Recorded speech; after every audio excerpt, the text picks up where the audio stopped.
کہ اللہ کی تسبیح میں مصروف ہیں، کفر سے محفوظ ہیں، ہر حکم بجا لاتے ہیں، اللہ کے تمام احکامات پورے کرتے ہیں، آسمان اور زمین میں اس کا حکم نافذ کرتے ہیں، اور اللہ کے نزدیک ہم سب سے زیادہ شرف والے ہیں۔ لہٰذا اگر یہ نئی مخلوق انسان بھی پیدا ہو جائے تو کیا ہوا، ہم سے زیادہ معزز اور علم والی تو نہیں ہوگی۔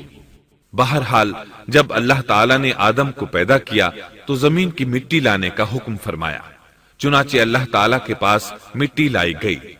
امام ترمذی، ابن حبان اور امام احمد رحمت اللہ علیہم نے ایک حدیث بیان کی ہے جس کے الفاظ کچھ یوں ہیں: اللہ تعالیٰ نے آدم علیہ السلام کو مٹی کی ایک مٹھی سے پیدا فرمایا، اس مٹی کو اللہ تعالیٰ نے پوری زمین سے اٹھوایا تھا، یہی وجہ ہے کہ آدم کی اولاد زمین کے لحاظ سے ہی ظہور پذیر ہوئی۔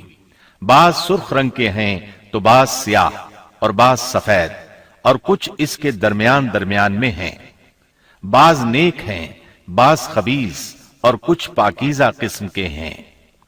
انسان کی تخلیق مٹی سے شروع ہوئی، اس مٹی کو پانی سے تر کیا گیا تو یہ تین بن گئی۔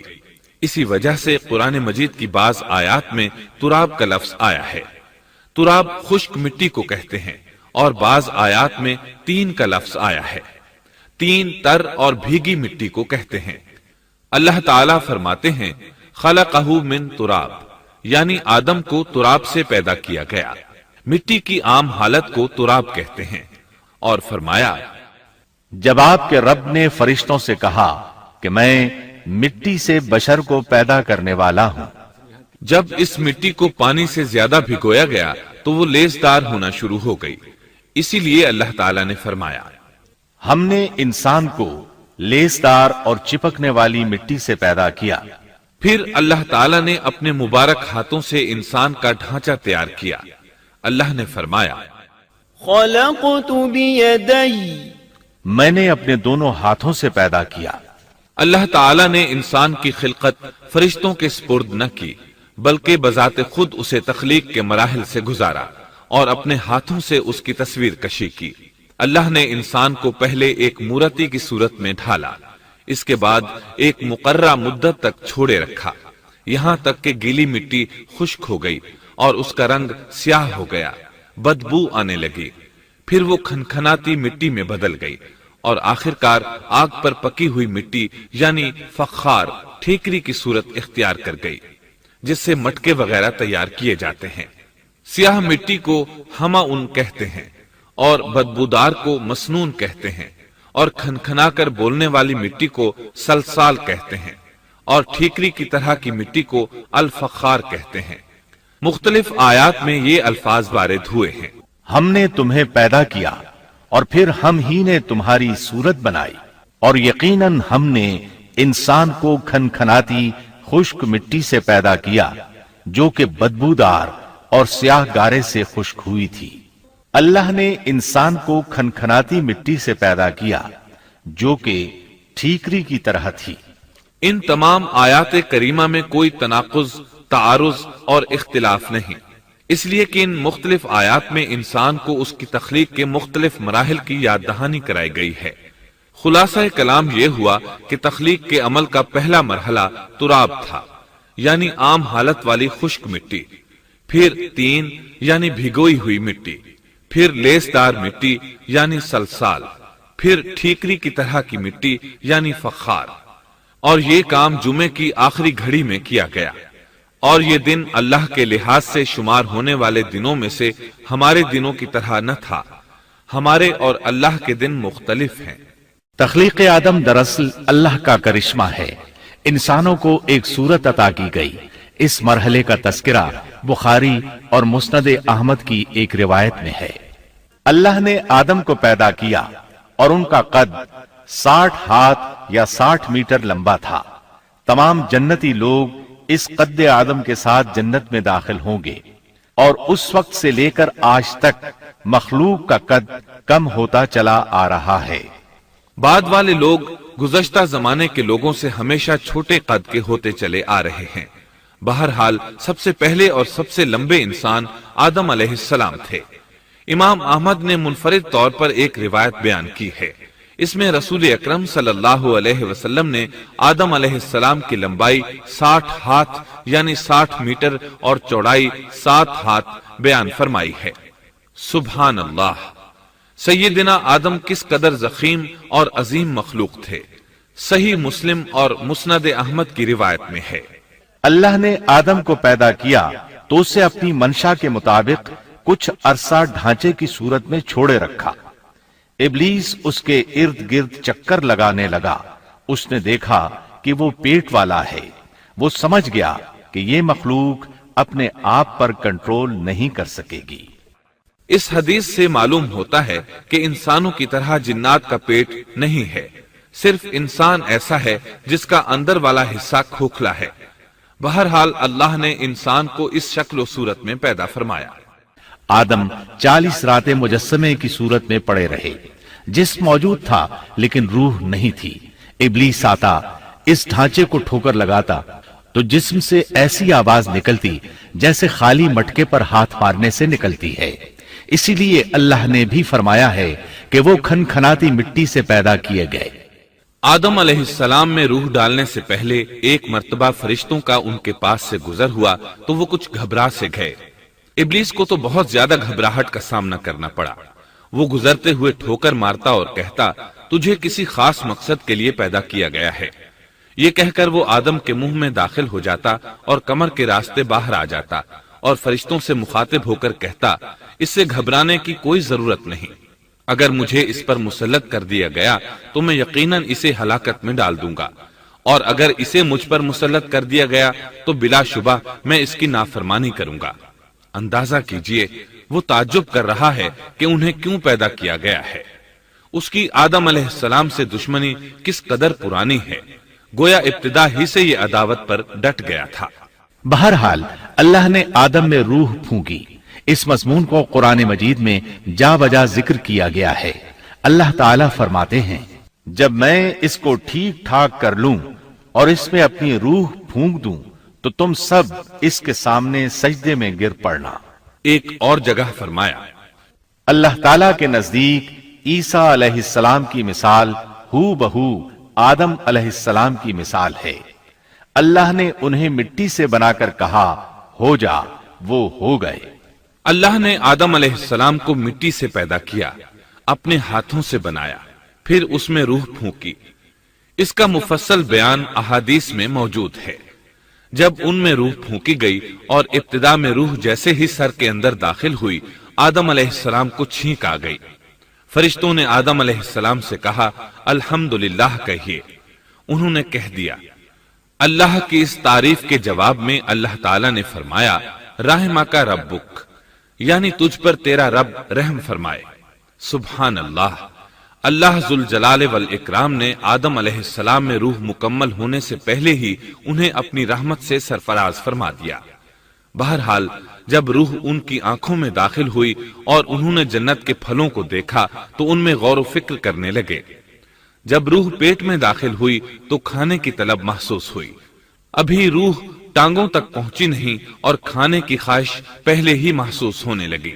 اس جلد بازی اور عجلت کی وجہ سے اللہ تعالیٰ نے فرمایا، انسان جلد باز مخلوق ہے۔ جب آدم علیہ السلام کو پیدا کر دیا گیا تو اللہ تعالیٰ نے ان کی پشت پر ہاتھ پھیرا۔ ہاتھ پھیرتے ہی ان کی پشت سے قیامت تک پیدا ہونے والے انسان باہر نکل آئے۔ آدم کی تمام اولاد ان کے سامنے ظاہر ہو گئی، اور یہ بات نہایت وضاحت اور صراحت کے ساتھ قرآن مجید اور احادیث مبارکہ میں موجود ہے۔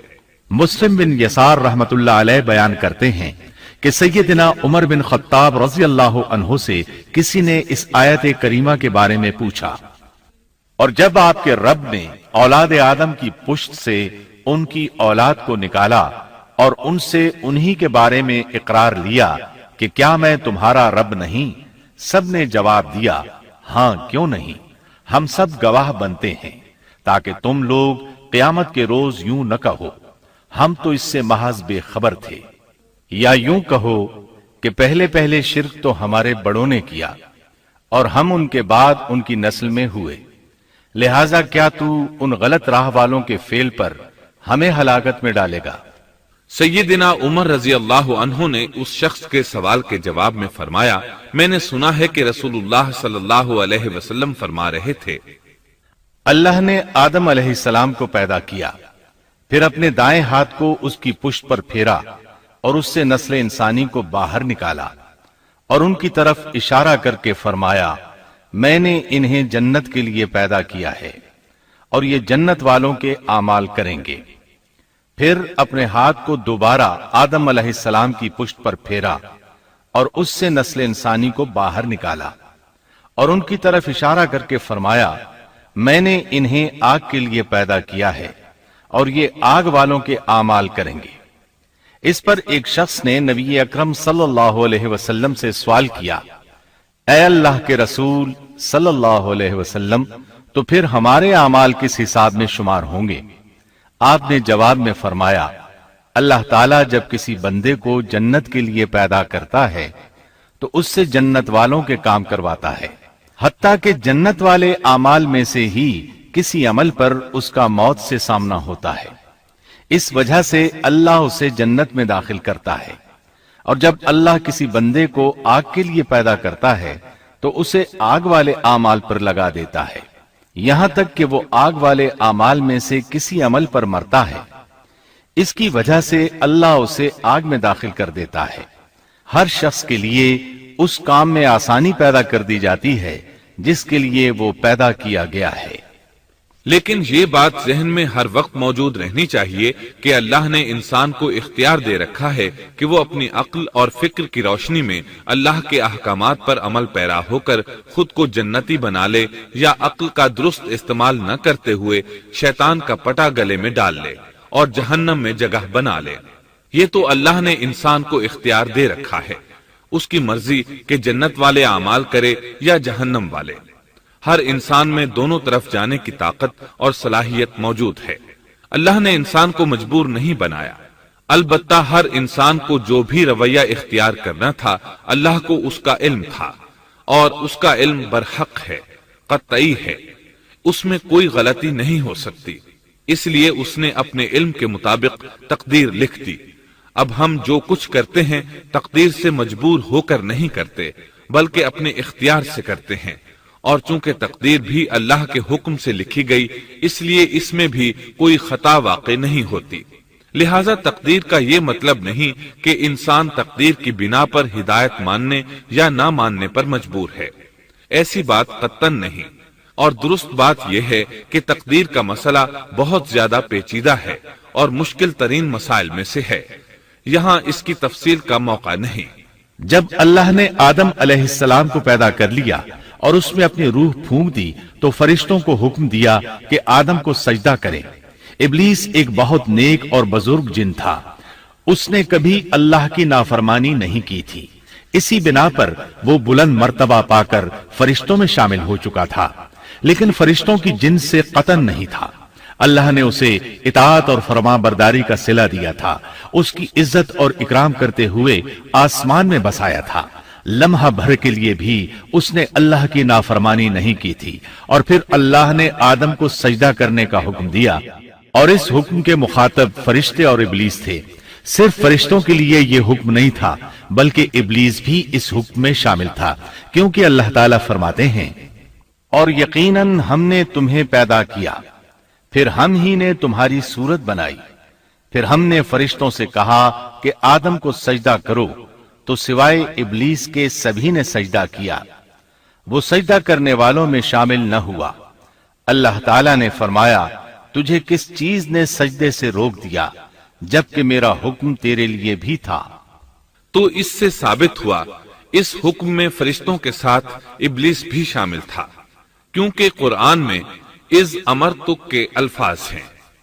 اس کا مطلب ہے کہ میں نے تجھے حکم دیا تھا، اور پھر ابلیس نے جواب میں یہ نہیں کہا کہ تو نے تو مجھے حکم ہی نہیں دیا تھا، بلکہ اس نے سجدہ نہ کرنے کی وجہ یہ بتائی۔ اس نے کہا، میں سجدہ کیوں کروں، میں اس سے بہتر ہوں، اس لیے کہ تو نے مجھے آگ سے پیدا کیا اور اسے مٹی سے۔ اللہ نے حکم دیا، تو اس سے نیچے اتر جا۔ غرض جب ابلیس نے نافرمانی کی، سرکشی اور تکبر کا مظاہرہ کیا تو اس وقت اللہ تعالیٰ اور اس کے درمیان مکالمہ ہوا۔ اللہ نے اس کی سرکشی دیکھ کر اسے سزا دیتے ہوئے فرمایا، اس جنت سے اتر جا، تجھے کوئی حق حاصل نہیں کہ تو اس جنت میں رہ کر تکبر کرے۔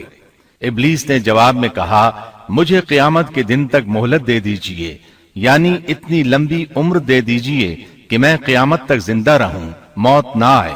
اللہ نے فرمایا، تجھے مہلت دے دی گئی، لیکن ایک وقت مقررہ تک۔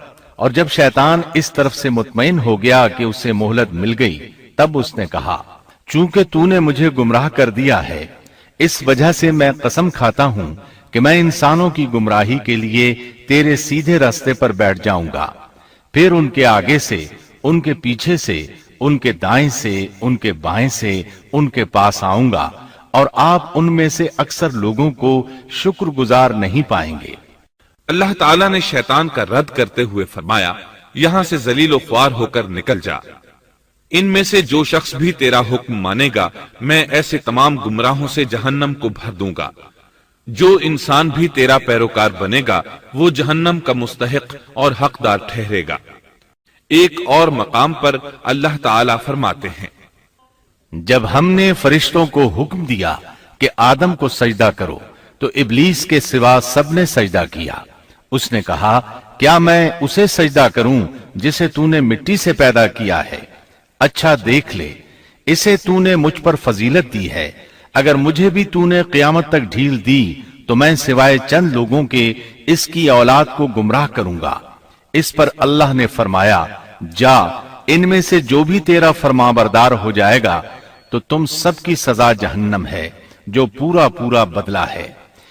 ان میں سے تو جسے بھی اپنی آواز کے ساتھ بہکا سکتا ہے بہکا لے، اور ان پر اپنے سوار اور پیادے چڑھا لا، یعنی اپنے گھڑ سوار لشکر اور پیدل لشکر کو چڑھا کر لے آ، اور اپنا ہر داؤ، ہر ترکیب اور ہر اسلحہ استعمال کر لے، اور ان کے مالوں اور اولاد میں بھی شرکت کر لے، اور تو انہیں دل بہلانے والے وعدے دے لے، یعنی ان کے برے اعمال بنا سنوار کر انہیں دکھا، اور غلط خواہشات دلا، جنت، دوزخ اور دوبارہ زندہ نہ ہونے کے وعدے دے، اور ان سے شیطان کے جتنے بھی وعدے ہوتے ہیں سب کے سب سراسر فریب ہیں۔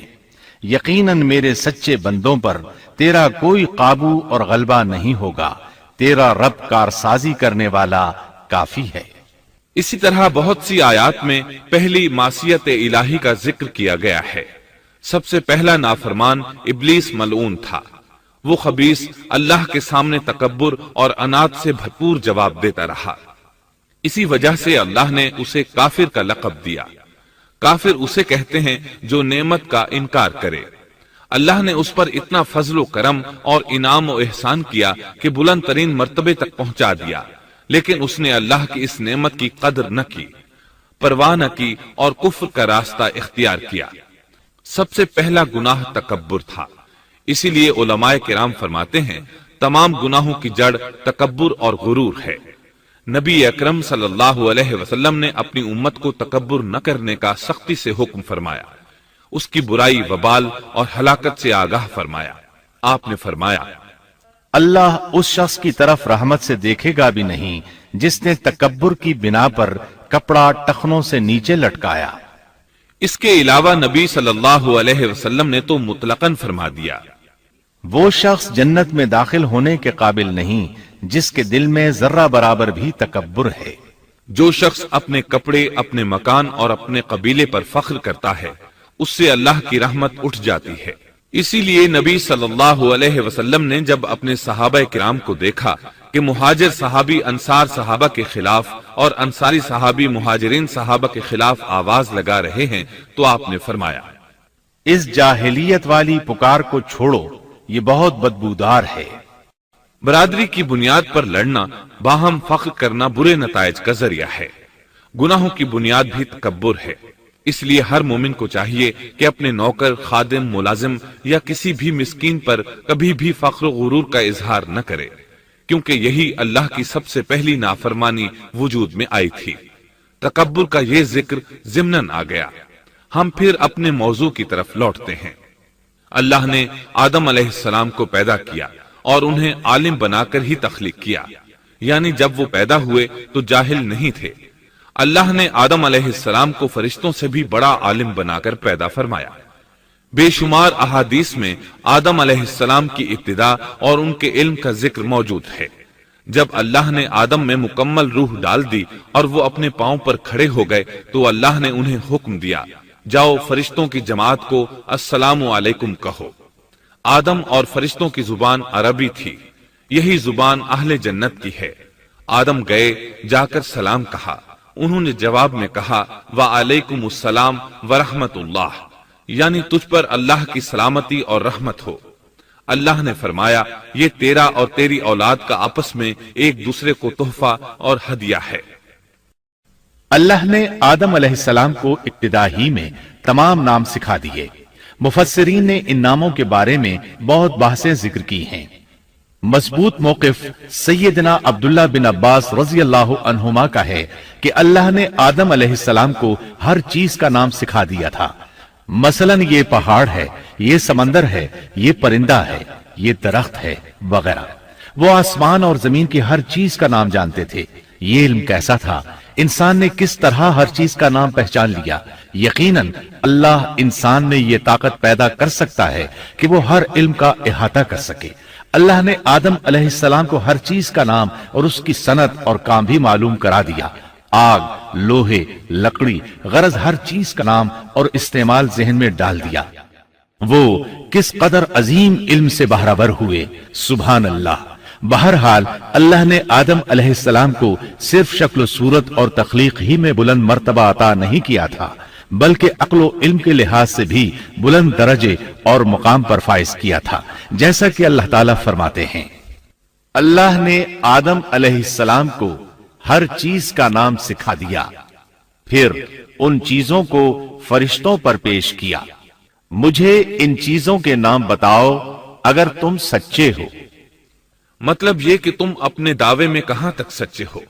جب آدم کی تخلیق ہوئی تو تم نے کہا تھا اللہ جو چاہے پیدا کر لے، قسم ہے وہ ہم سے زیادہ معزز اور عالم نہیں ہوگا۔ اس دعوے میں اگر تم سچے ہو تو ذرا ان اشیاء کے نام تو بتاؤ۔ اللہ تعالیٰ نے آدم علیہ السلام کا زیادہ معزز ہونا، مکرم ہونا اور علم و معرفت والا ہونا واضح کرنے کے لیے فرشتوں کو حکم دیا کہ آدم علیہ السلام کو سجدہ کریں۔ یہ سجدہ تعظیمی تھا، عبادت والا سجدہ نہیں تھا۔ سجدہ تعظیمی پہلے وقتوں میں جائز تھا، لیکن اب حرام ہے۔ اسی لیے تو یعقوب علیہ السلام، ان کی بیوی اور 11 بیٹوں نے یوسف علیہ السلام کو سجدہ کیا تھا۔ بہرحال فرشتوں نے آدم علیہ السلام کو سجدہ کیا۔ اس سے معلوم ہو جاتا ہے کہ کون زیادہ عزت اور عظمت والا ہے۔ یقیناً آدم علیہ السلام زیادہ شرف اور منزلت کے حقدار ٹھہرے۔ جب اللہ تعالیٰ نے ان کی عزت، تکریم اور تعظیم ثابت فرما دی، تب علم و معرفت میں ان کی برتری ثابت کرنے کے لیے فرمایا اگر تم اپنے قول میں سچے ہو تو ان چیزوں کے نام بتاؤ۔ تب فرشتوں نے کہا، فرشتے کہنے لگے اے اللہ تو پاک ہے، ہمیں تو صرف اتنا ہی علم ہے جتنا تو نے ہمیں سکھا رکھا ہے، مکمل حکمت و علم والا تو ہی ہے۔ اللہ تعالیٰ نے آدم علیہ السلام سے فرمایا اے آدم تم ان فرشتوں کو ان چیزوں کے نام بتاؤ۔ آدم ہر چیز کا نام بتانے لگے، کسی جگہ بھی انہوں نے غلطی نہیں کی۔ جب انہوں نے فرشتوں کو تمام چیزوں کے نام بتا دیے تو اللہ تعالیٰ نے فرشتوں کو مخاطب کر کے کہا کیا میں نے تمہیں پہلے ہی نہیں کہہ دیا تھا کہ زمین اور آسمان کا غیب میں ہی جانتا ہوں، اور میرے علم میں ہے جو تم ظاہر کر رہے ہو اور جو چھپا رہے ہو۔ یہاں ذہن میں سوال ابھرتا ہے کہ فرشتے کیا چھپا رہے تھے۔ وہ راز والی بات یہی تھی کہ اللہ ہم سے زیادہ معزز اور عالم مخلوق پیدا نہیں کرے گا۔ اس کے بعد اللہ تعالیٰ نے اما حوا کو پیدا فرمایا۔ انہیں آدم علیہ السلام کے فوراً بعد پیدا نہیں فرمایا، بلکہ آدم علیہ السلام نے کافی عرصہ جنت میں تنہا بسر کیا، اور حدیث میں ہے کہ وہ وحشت محسوس کرتے تھے، تنہائی کو شدت سے محسوس کرنے لگے تھے۔ آخر کار ایک روز جب وہ سو رہے تھے تو اللہ تعالیٰ نے ان کی بائیں پسلی سے اما حوا علیہ السلام کو پیدا فرمایا اور آدم علیہ السلام کا ہم سفر بنا دیا۔ اللہ فرماتے ہیں اے لوگو اپنے اس پروردگار سے ڈر جاؤ جس نے تم سب کو ایک ہی جان سے پیدا کر ڈالا اور اس جان یعنی آدم علیہ السلام سے ان کی بیوی کو پیدا کیا۔ آدم علیہ السلام کے وجود ہی سے حوا کا وجود بنایا گیا، وہ کوئی الگ مخلوق نہیں تھی۔ جب آدم علیہ السلام بیدار ہوئے تو انہوں نے اپنے قریب ایک عورت کو بیٹھے دیکھا، پوچھنے لگے تم کون ہو؟ حوا علیہ السلام نے کہا عورت۔ آدم علیہ السلام نے پھر پوچھا تجھے کس لیے پیدا کیا گیا ہے؟ وہ بولی آپ کے لیے، تاکہ آپ مجھ سے سکون اور انس حاصل کریں۔ جب فرشتوں نے آدم علیہ السلام کو ایک عورت سے باتیں کرتے دیکھا تو کہنے لگے اب ایک اور نئی مخلوق پیدا کی گئی ہے۔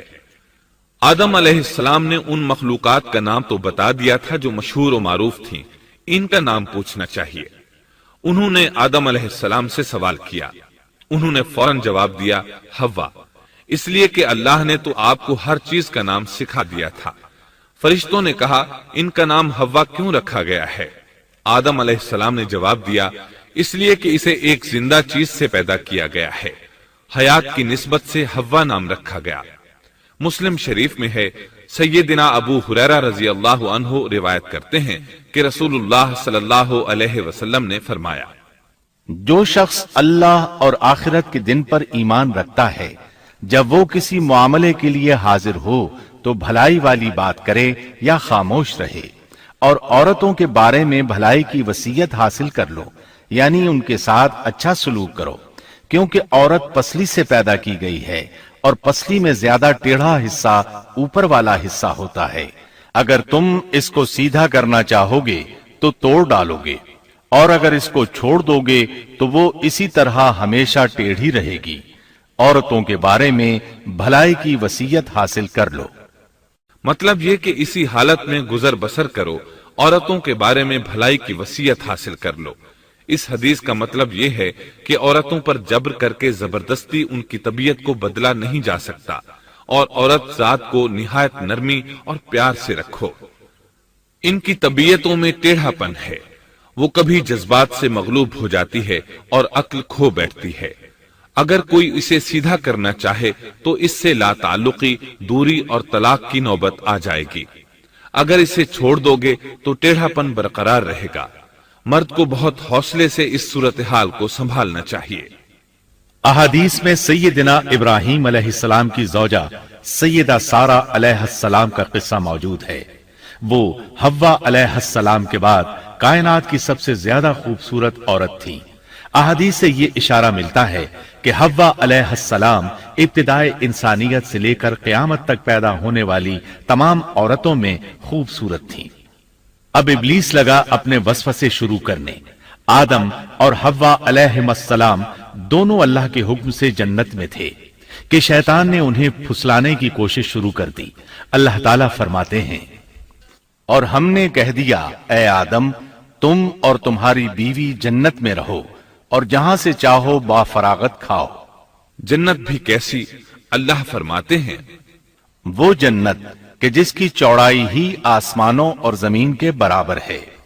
سو اس جنت میں سے جو چاہو سو کھاؤ، کچھ بھی منع نہیں سوائے ایک درخت کے، چنانچہ ارشاد ہوا اور ہم نے کہا اے آدم تم اور تمہاری بیوی جنت میں رہو، پھر جس جگہ سے چاہو با فراغت کھاؤ اور اس درخت کے پاس مت جاؤ ورنہ ظالموں میں سے ہو جاؤ گے۔ ایک اور جگہ فرمایا اور جب ہم نے فرشتوں سے کہا کہ آدم کو سجدہ کرو تو ابلیس کے سوا سب نے سجدہ کیا۔ ابلیس نے انکار کیا تو ہم نے کہا اے آدم یہ تیرا اور تیری بیوی کا دشمن ہے، خیال رکھنا ایسا نہ ہو کہ وہ تم دونوں کو جنت سے نکلوا دے اور تو مصیبت میں پڑ جائے۔ یہاں تو تجھے آرام ہے، نہ تو بھوکا ہے اور نہ ننگا، اور نہ تو یہاں پیاسا ہوتا ہے، نہ دھوپ سے تکلیف اٹھاتا ہے۔ گویا اللہ نے سیدنا آدم علیہ السلام کو وسوسے سے پہلے ہی خبردار کر دیا تھا۔ ان آیات سے یہ بھی پتا چلا کہ انسان سے ابلیس کی عداوت اور دشمنی ابتدا ہی سے چلی آ رہی ہے، اور یہ بھی ثابت ہوا کہ جو لوگ کہتے ہیں کہ انسان ابتدا میں ننگا تھا ان کا قول صحیح نہیں، اس لیے کہ اللہ تعالیٰ نے جنت میں بھی آدم علیہ السلام پر لباس رکھا اور زمین میں بھی لباس نازل کر دیا۔ جیسا کہ اللہ تعالیٰ فرماتے ہیں، اے آدم کی اولاد، ہم نے تم پر لباس کو نازل کیا جو تمہاری شرمگاہوں کو چھپاتا ہے اور زینت کا سبب بھی ہے، اور تقوی کا لباس اس سے بھی بہتر ہے۔ لہذا آدم ابتدا میں ننگے نہیں تھے، انہیں تو ننگے پن کا علم ہی نہیں تھا، نہ ہی ان کی بیوی کو برہنہ ہونے کا علم تھا۔ اللہ نے آدم علیہ السلام کو کامل نعمتوں سے نوازا، بھوک نہ پیاس، یہاں تک کہ پیاس کے اسباب سے بھی محفوظ، نہ گرمی اور نہ دھوپ، پھر بے انتہا حسن و جمال، مشقت نہ تکلیف، بدبختی نہ بدقسمتی۔ آدم اور حوا علیہ السلام کے دلوں میں وسوسہ ڈالنے کے بارے میں بھی قرآن نے روشنی ڈالی ہے۔ پھر شیطان نے ان دونوں کے دلوں میں وسوسہ ڈالا۔ یہ وسوسہ اس نے ان دونوں کو طمع دلانے کی صورت میں پورا کیا، اور یہ طمع دلائی کہ اس درخت کو کھانے سے ہمیشگی اور بقا ملتی ہے، اور کبھی نہ ختم ہونے والی بادشاہت حاصل ہوتی ہے، اور اس وسوسے کا مقصد یہ تھا تاکہ ان کا پردہ بدن جو ایک دوسرے سے پوشیدہ تھا دونوں کے روبرو بے پردہ کر دے۔ ان کی شرمگاہوں کو ننگا کرنے کے لیے اس نے ایسا کیا۔ وہ دونوں کپڑے میں ملبوس تھے، ستر ڈھانپ رکھا تھا۔ جب انہوں نے اس درخت سے کھایا تو لباس نیچے گر گیا، دونوں برہنہ ہو گئے۔ یہی شیطان چاہتا تھا کہ انہیں برہنہ کر دے، اللہ کی نافرمانی پر اکسائے۔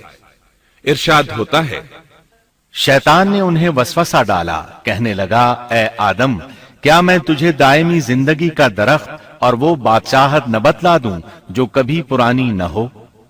جب تم اس درخت سے کھاؤ گے تو ہمیشہ زندہ رہنے والے بن جاؤ گے اور زبردست بادشاہت حاصل کر لو گے۔ اس نے یہ تمنا بھی دلائی۔ تمہارے رب نے تم دونوں کو اس درخت سے اس لیے منع کیا ہے کہ تم دونوں فرشتے نہ بن جاؤ یا ہمیشہ زندہ رہنے والے نہ بن جاؤ۔ یعنی تم اس درخت سے کھا لو گے تو فرشتے بن جاؤ گے اور ہمیشہ قائم دائم رہو گے۔ پھر وہ وسوسہ ڈالتے ہوئے جھوٹی قسمیں کھانے لگا، جیسا کہ ارشاد ہوتا ہے، اور ان دونوں کے روبرو قسمیں کھانے لگا کہ یقین آ جائے میں آپ کا خیر خواہ ہوں۔ اللہ کی قسم کھانے لگا، اور اس وقت سے جھوٹی قسموں کی ابتدا ہوئی۔ اس نے ان دونوں کو فریب دے کر بہکا لیا، جیسا کہ فرمایا، فَدَلَّاهُمَا بِغُرُورٍ، یعنی دھوکے سے انہیں پھسلایا، حالانکہ انہیں کسی چیز کی کمی نہیں تھی۔ بھلا وہاں کیا محتاجی ہو سکتی تھی؟ جنت میں سکون سے زندگی بسر کر رہے تھے۔ جنت سے بڑھ کر کیا چاہیے؟ ہمیشہ کے لیے جنت مل چکی تھی۔ اللہ تعالیٰ فرماتے ہیں، ان دونوں نے جب درخت کو چکھا، دونوں کا پردہ بدن ایک دوسرے کے روبرو کھل گیا، دونوں اپنے بدنوں پر درختوں کے پتے جوڑ جوڑ کر رکھنے لگے۔ کپڑے اترنے پر دونوں کو حیا آئی، اس لیے کہ انسان کی فطرت میں برہنہ ہونے کی ناپسندیدگی شامل ہے۔ برہنہ ہو گئے تو کوئی لباس نہیں تھا، اس لیے درختوں کے پتے جوڑ کر جسم ڈھانپنے لگے۔ حدیث میں آیا ہے، آدم بھاگنے لگے تو اللہ نے پکارا، آدم مجھ سے بھاگتے ہو؟ آدم بولے، اللہ میں شرم کی بنا پر بھاگ رہا ہوں، اور اس وجہ سے کہ تیرے سامنے برہنہ کیسے رہوں، پھر یہ کہ نافرمانی کا ارتکاب بھی کر چکا ہوں۔ یہاں ایک سوال پیدا ہوتا ہے، دونوں میں سے پہلے کھانے والا کون تھا؟ اس بارے میں راجح قول یہ ہے کہ وہ حوا علیہ السلام تھی۔ انہی نے آدم علیہ السلام کو طمع دلاتے ہوئے اس غلطی پر آمادہ کیا تھا، جیسا کہ بخاری شریف میں نبی اکرم صلی اللہ علیہ وسلم نے فرمایا، اگر حوا نہ ہوتی تو کوئی عورت اپنے خاوند سے خیانت نہ کرتی۔ حوا علیہ السلام نے انہیں غلطی میں مبتلا کیا تھا۔ اگر حوا علیہ السلام نہ ہوتی تو آدم بھی خیانت میں مبتلا نہ ہوتے اور نہ معصیت میں مبتلا ہوتے۔ تب اللہ نے انہیں پکارا، کیا میں نے تم دونوں کو اس درخت سے نہیں روکا تھا؟ اور کیا یہ نہیں کہا تھا کہ شیطان تمہارا کھلا دشمن ہے؟ اب توجہ طلب بات یہ ہے کہ اس موقع پر دونوں نے کیا طرز عمل اختیار کیا۔ کیا وہ دونوں اپنی معصیت پر بضد رہے اور تکبر کرنے لگے، جیسا کہ ابلیس نے سجدہ کرنے سے انکار کیا تھا اور پھر لگا تھا اپنی معصیت پر اصرار کرنے، یا ان دونوں نے توبہ کر لی؟ جی ہاں، دونوں نے توبہ کر لی، جیسا کہ قرآن مجید میں آتا ہے۔ دونوں نے کہا اے ہمارے رب، ہم نے اپنا بڑا نقصان کیا، اور اگر تو ہماری مغفرت نہ کرے گا اور ہم پر رحم نہ کرے گا تو واقعی ہم خسارہ پانے والوں میں سے ہو جائیں گے۔ اس قصے میں ایک سوال یہ ذہن میں پیدا ہوتا ہے کہ جب سیدنا آدم علیہ السلام کو ابلیس نے سجدہ نہ کیا تو اللہ تعالیٰ نے اسے مردود بنا کر جنت سے نکال دیا، پھر وہ سیدنا آدم علیہ السلام کو اس درخت کے قریب کس طرح لے گیا جبکہ وہ جنت سے باہر ہو چکا تھا؟ قرآن کریم میں اس بارے میں یہ الفاظ آئے ہیں، پھر شیطان نے ان کے دلوں میں وسوسہ ڈالا۔ یہ وسوسہ اس نے کیسے ڈالا جبکہ وہ جنت سے نکالا جا چکا تھا؟ مفسرین نے اس کے جواب میں لکھا ہے کہ اس نے جنت سے باہر رہ کر یہ وسوسہ ڈالا تھا۔ جیسے آج کل تار اور بغیر تار کے آواز کو دور دراز علاقوں تک پہنچایا جا سکتا ہے، ایسے ہی شیطان نے اپنی طاقت سے یہ وسوسہ ان کے دلوں تک پہنچایا۔ لگے ہاتھوں ابلیس کی حقیقت بھی سن لیں۔ ابلیس کے لفظی معنی انتہائی مایوس کے ہیں۔ یہ راندہ درگاہ ہونے کے بعد ہمیشہ ہمیشہ کے لیے اللہ کی رحمت سے مایوس ہو گیا تھا، اس لیے اسے یہ لقب ملا، ورنہ روایات کی روح سے اس کا اصل نام عزازیل تھا۔ پہلے یہ جنات میں سے تھا، اپنے رب تعالی کی اطاعت سے نکل کر ابلیس ہوا۔ اس کا علم ناقص تھا، مزاج ناپاک تھا، وہ غرور اور تکبر میں مبتلا ہو گیا تھا۔ یہاں یہ بات بھی ذہن نشین کر لیں کہ انبیاء خطا اور گناہ سے پاک ہوتے ہیں، ان پر اللہ تعالی کی مستقل حفاظت اور نگرانی قائم رہتی ہے۔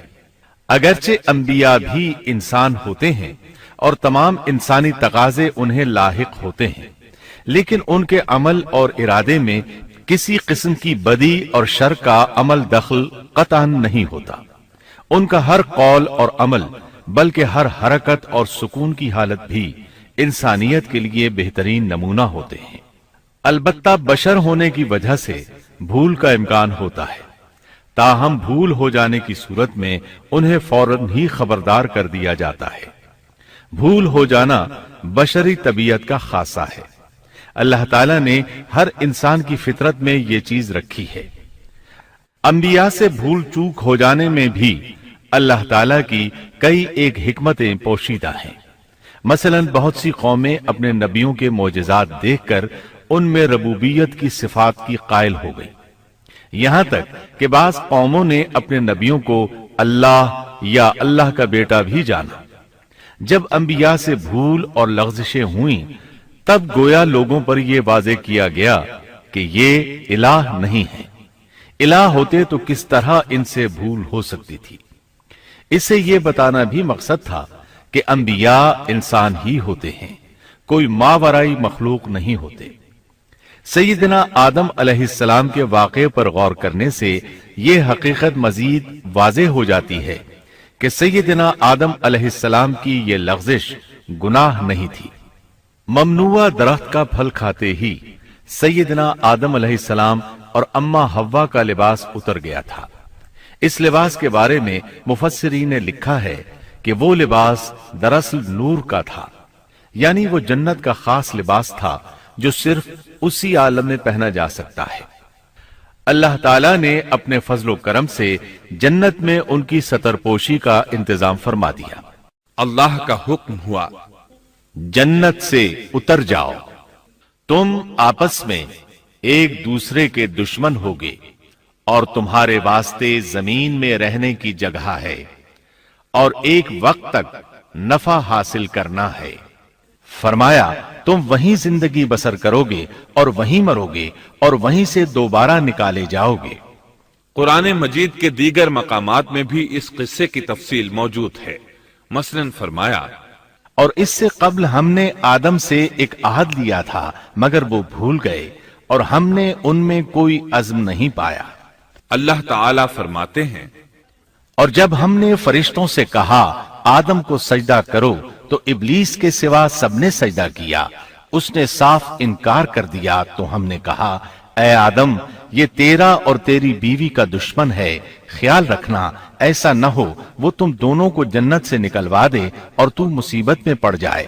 یہاں تو تجھے یہ آرام ہے کہ نہ تو بھوکا ہوتا ہے اور نہ ننگا، اور نہ تو یہاں پیاسا ہوتا ہے اور نہ دھوپ سے تکلیف اٹھاتا ہے۔ لیکن شیطان نے اسے وسوسے میں ڈال دیا، کہنے لگا میں آپ کو دائمی زندگی کے درخت اور وہ بادشاہت بتلاؤں جو کبھی پرانی نہ ہو۔ چنانچہ ان دونوں نے اس درخت سے کھایا، پس ان کے ستر کھل گئے اور وہ بہشت کے پتے اپنے اوپر چپکانے لگے۔ آدم نے اپنے رب کی نافرمانی کی، پس بہک گیا۔ پھر اس کے رب نے نوازا، اس کی طرف توجہ فرمائی اور اس کی رہنمائی کی۔ حکم ہوا تم دونوں یہاں سے اتر جاؤ، تم آپس میں ایک دوسرے کے دشمن ہو۔ اب تمہارے پاس جب کبھی میری طرف سے ہدایت پہنچے تو جو میری ہدایت کی پیروی کرے نہ تو وہ بہکے گا نہ تکلیف میں پڑے گا، ہاں جو میری یاد سے روگردانی کرے گا اس کی زندگی تنگی میں رہے گی، اور بروز قیامت ہم اسے اندھا کر کے اٹھائیں گے۔ آدم علیہ السلام زمین پر اترے اور اپنے رب سے توبہ کے کلمات سیکھ لیے۔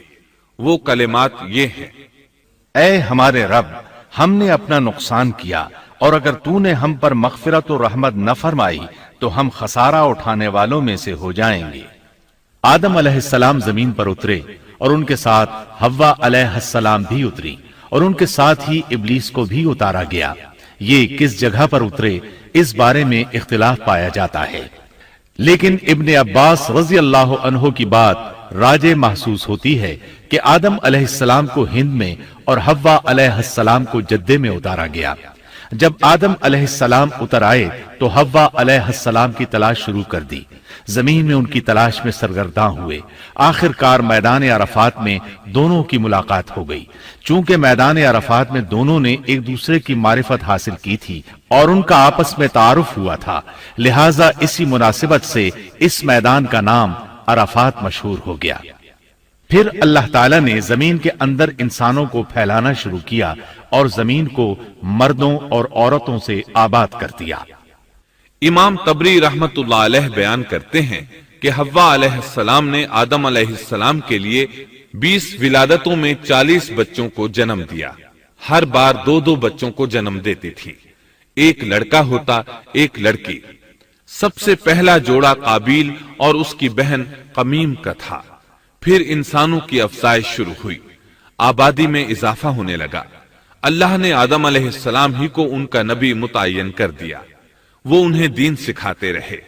اس وقت تمام لوگ موحد تھے، خالص توحید کو اپنانے والے تھے، یعنی کان الناس امۃ واحدہ، تمام لوگ ایک ہی امت کے تھے، ان میں شرک کا شائبہ بھی نہ تھا۔ ابن جریر اور ابن کثیر رحمہم اللہ نے ابو موسیٰ اشعری رضی اللہ عنہ کی روایت بیان کی ہے، اللہ نے جب آدم علیہ السلام کو جنت سے زمین پر اتارا تو انہیں ہر چیز کی کاریگری اور صنعت کا علم تھا۔ جب وہ اترے تو عالم بھی تھے، لباس میں ملبوس بھی تھے، کام کاج کے تمام طریقوں سے باخبر بھی تھے، لوہے، آگ، لکڑی اور کپڑے کے استعمال سے بھی بخوبی واقف تھے۔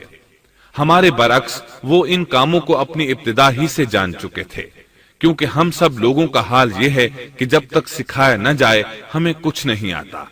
آج کے دور میں بعض افریقی قبائل کے افراد وحشیانہ اور غیر مہذب زندگی گزارتے ہیں۔ علماء کا کہنا ہے کہ یہ لوگ زمین پر رہنے والوں میں سے گمراہ ترین انسان ہیں۔ انہوں نے بہترین زندگی ضائع کر دی اور گھٹیا زندگی کو پسند کیا۔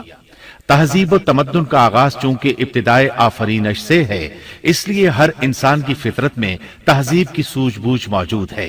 بہرحال آدم علیہ السلام کے بعد انسانی مخلوق کی تعداد روز بروز بڑھتی چلی گئی اور انسانی کمزوریوں کی بنا پر گناہ شروع ہو گئے۔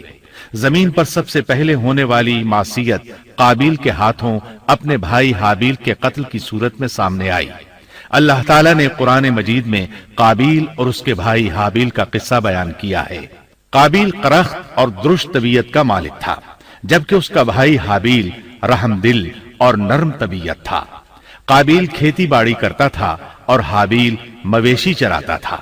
حابیل کے نرم دل ہونے کی ایک وجہ اس کا بکریاں چرانا تھا، کیونکہ ایک چرواہا اپنی بکری کو بھوکا دیکھ کر اسے چارہ کھلائے بغیر نہیں رہتا۔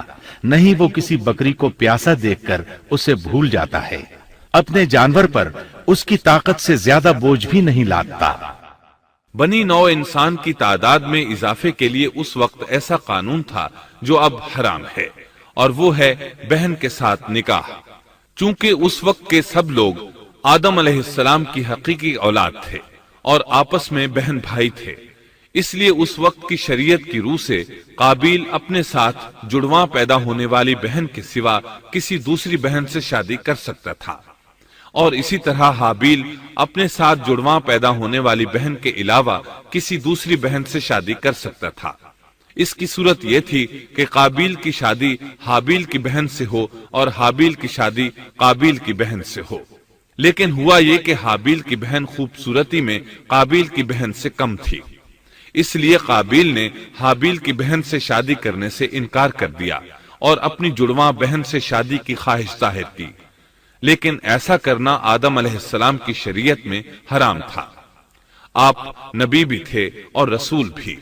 رسول اور نبی میں فرق یہ ہے کہ رسول پر شریعت اور احکام نازل ہوتے ہیں، لیکن نبی پر شریعت نازل نہیں ہوتی، البتہ اس کی طرف وحی نازل ہوتی ہے اور معجزات عطا کیے جاتے ہیں، جبکہ شریعت صرف رسولوں ہی پر نازل کی جاتی ہے۔ آدم علیہ السلام بھی چونکہ رسول تھے، اس لیے ان کی شریعت میں یہ قانون تھا کہ کوئی شخص اپنے ساتھ جڑواں پیدا ہونے والی بہن کے ساتھ شادی نہیں کر سکتا۔ قابیل اس شرعی حکم کی وجہ سے غضبناک ہو گیا، اس نے تعجب کا اظہار کرتے ہوئے اس قانون کو ماننے سے انکار کر دیا۔ آدم علیہ السلام نے ان دونوں کے درمیان فیصلہ کرتے ہوئے انہیں حکم دیا کہ دونوں اللہ کے حضور ایک ہدیہ پیش کریں۔ ہدیہ اس جانور کو کہتے ہیں جسے اللہ کے نام پر ذبح کر کے فقراء میں تقسیم کر دیا جائے۔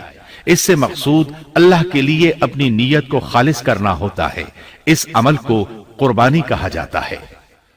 آدم علیہ السلام کے زمانے میں قربانی کا جو قانون تھا اس کے قبول ہونے کی نشانی طے تھی، اور وہ یہ کہ آسمان سے ایک آگ نمودار ہوتی اور اس قربانی کو جلا دیتی۔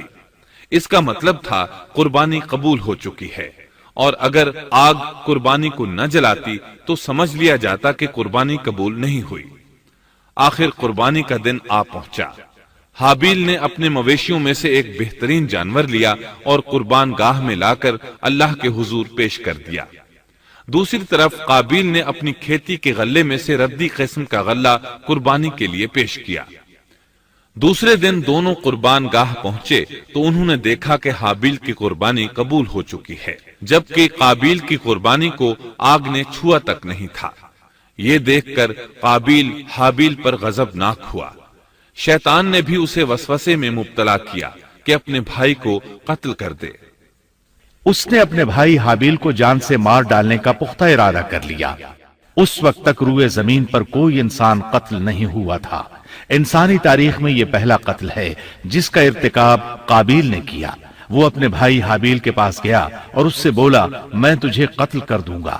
جواب میں حابیل نے کہا، اگر تو مجھے قتل کرنے کی کوشش کرے گا تو میں اپنے دفاع میں ہاتھ نہیں اٹھاؤں گا، اس لیے کہ میں چاہتا ہوں تو اپنے دیگر گناہوں کے ساتھ میرے قتل کا گناہ بھی اٹھا لے، تیرے گناہ زیادہ ہو جائیں۔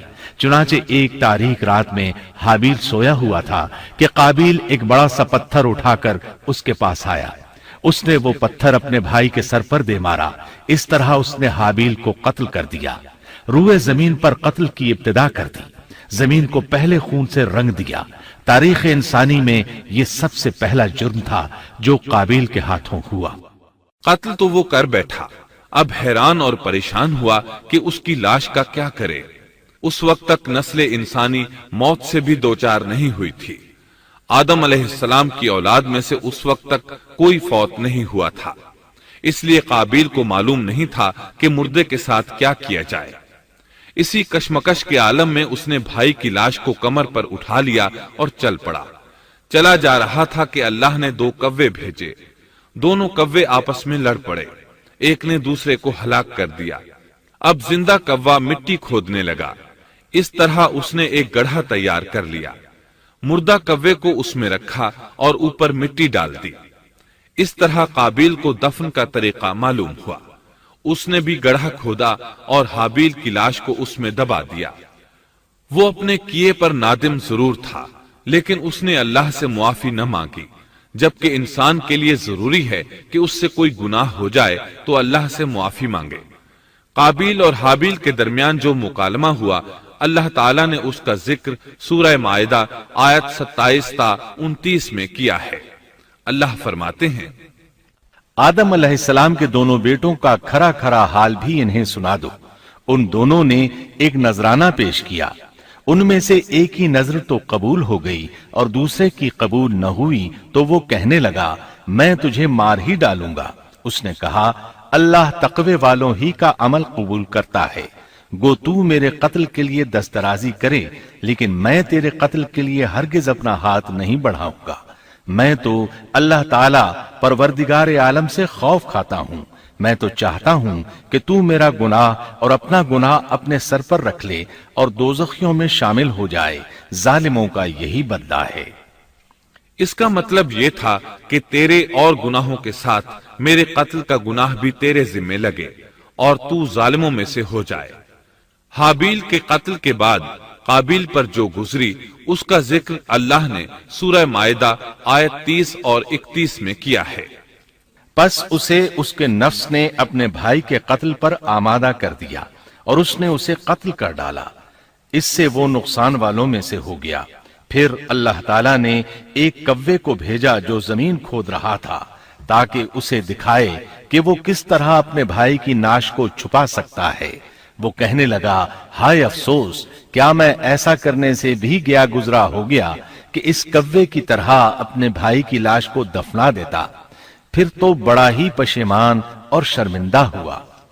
امام احمد، ترمذی اور ابو داود نے سیدنا سعد بن ابی وقاص رضی اللہ عنہ سے روایت کی ہے کہ انہوں نے سیدنا عثمان رضی اللہ عنہ کی شہادت کے فتنے کے وقت فرمایا، میں گواہی دیتا ہوں کہ رسول اکرم صلی اللہ علیہ وسلم نے فرمایا تھا، ایک بہت بڑا فتنہ رونما ہوگا، اس میں بیٹھنے والا کھڑے ہونے والے سے بہتر ہوگا اور کھڑا ہونے والا چلنے والے سے بہتر ہوگا اور چلنے والا دوڑنے والے سے بہتر ہوگا۔ کسی نے کہا اگر کوئی میرے گھر میں داخل ہو کر میری طرف ہاتھ بڑھائے تاکہ وہ مجھے قتل کر دے تو آپ صلی اللہ علیہ وسلم نے فرمایا تو آدم علیہ السلام کے بیٹے کی طرح قتل ہو جا، یعنی اس فتنے میں قتل ہو جانا، حابیل کی سنت پر عمل کرتے ہوئے خود ہاتھ نہ اٹھانا، قاتل کہلانے کی بجائے مقتول ہونے کو پسند کرنا۔ اسی طرح مسند احمد کی ایک روایت میں ہے، رسول اللہ صلی اللہ علیہ وسلم نے فرمایا دنیا میں جب بھی کوئی ظلم سے قتل ہوتا ہے تو اس کا گناہ آدم علیہ السلام کے پہلے بیٹے قابیل کی گردن پر ضرور ہوتا ہے، اس لیے کہ وہ پہلا شخص ہے جس نے ظالمانہ قتل کی ابتدا کی اور یہ ناپاک طریقہ جاری کیا۔ اس حدیث سے اس جرم کی نوعیت کا بخوبی اندازہ ہوتا ہے کہ اللہ تعالیٰ نے اس کو صرف ایک قتل قرار نہیں دیا بلکہ اس کو ایک گھناؤنی حرکت قرار دیا۔ قیامت تک آنے والے لوگ جو اس گناہ کے مرتکب ہوں گے ان کا کچھ گناہ قابیل کے حساب میں ڈالا جائے گا۔ حابیل کو قتل کرنے کے بعد قابیل نے اپنی بیوی کو ساتھ لیا اور دور دراز نرم زمین کے پاس جا کر رہائش پذیر ہو گیا اور آدم علیہ السلام کے سامنے تک نہ ہوا۔ آدم علیہ السلام پہاڑوں کے قریب ایک بستی میں رہ رہے تھے، یہ ان سے بہت دور جا بسا تھا۔ اس طرح قابیل کا آدم علیہ السلام سے رابطہ بالکل ختم ہو گیا اور اس سے ایک نئی نسل کی ابتدا ہوئی۔ فحاشی اور اریانی کو ان کے ہاں عروج حاصل تھا۔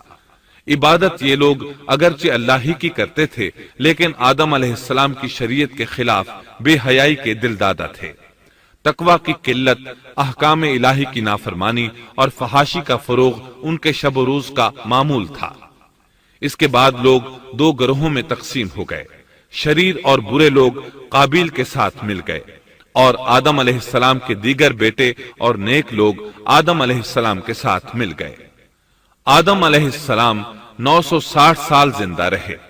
ان کی کل عمر تو 1000 سال تھی لیکن 40 سال کم کر دی گئی۔ سیدنا ابو ہریرہ رضی اللہ عنہ بیان کرتے ہیں کہ رسول اللہ صلی اللہ علیہ وسلم نے فرمایا، جب اللہ نے آدم علیہ السلام کو پیدا فرمایا تو ان کی پیٹھ پر ہاتھ پھیرا، اس طرح قیامت تک جتنے انسان پیدا ہونے والے تھے ان کی روحیں وجود میں آ گئیں۔ پھر ہر انسان کی آنکھوں کے درمیان ایک نور رکھ کر آدم علیہ السلام کے سامنے پیش کیا۔